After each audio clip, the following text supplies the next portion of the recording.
Au Tchad, par exemple, on peut prendre des femmes enceintes, les égorger, les éventrer, extraire les bébés qu'elles portent pour les égorger encore à leur tour. Des vieilles femmes comme des petites filles de 8 à 10 ans, voire même moins, sont violées. On peut notamment arrêter des dizaines et des dizaines de personnes pour économiser les munitions. On leur fait boire l'acide. Les massacres que vous avez vus sur les photos, la plupart du temps, c'est avec les avions des militaires français qu'on dépose les massacreurs. La Banque mondiale a voulu tester la véracité de mes propos en ordonnant au consortium d'accorder à Idriss Déby une avance sur les royalties à concurrence de 29 millions de dollars.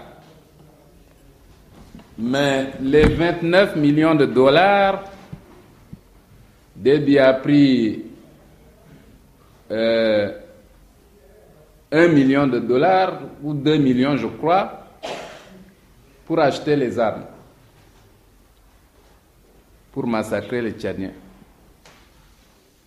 Le représentant d'Elf de lui dire: Monsieur Idriss Déby, si vous voulez, moi je peux vous arranger la situation au mieux, mais à condition qu'on signe un pacte. Ce pacte consisterait à mettre à ta disposition les moyens militaires, financiers et matériels pour t'amener au pouvoir à N'Djamena, et en échange, tu me fais entrer dans le consortium pétrolier tchadien parce que ni Tom Almay, ni Maloum, ni Goukouni, ni Hissène Habré n'ont accepté de me laisser entrer dans le consortium. Rendez-vous est pris en Hollande, marché conclu. Les 4 milliards 500 millions de dollars d'investissement pour la construction de 1100 km de pipe ont été donnés en priorité aux multinationales françaises. Vous savez que les campagnes électorales ici sont financées par ces multinationales. Et si Idriss Déby ne fait pas la pression sur le consortium pour céder une bonne partie des investissements à Bolloré, Bouygues et autres, il aurait ainsi signé aussi son arrêt de mort. Donc la plus grande partie de ce pactole va à Bolloré, Bouygues, etc., qui ont construit le pipe. Lors d'une vidéoconférence que j'ai eue avec les 7 directeurs de la Banque mondiale qui s'occupent du pétrole au siège de la Banque mondiale à Paris, j'ai montré les preuves de cette escroquerie.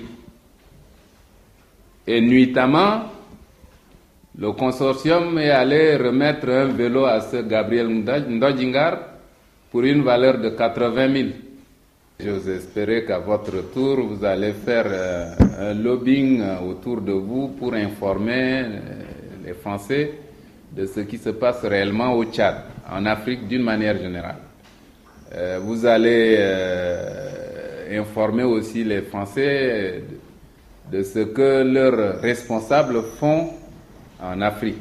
ce qu'ils font en leur nom, ce qu'ils font avec leur argent en Afrique. Mais quant à Chirac, il est chef d'État et il y a un célèbre homme politique français qui dit la France n'a pas d'amis, elle n'a que des intérêts. Et la France n'a que des intérêts à défendre. Il appartient aux Africains de défendre les leurs.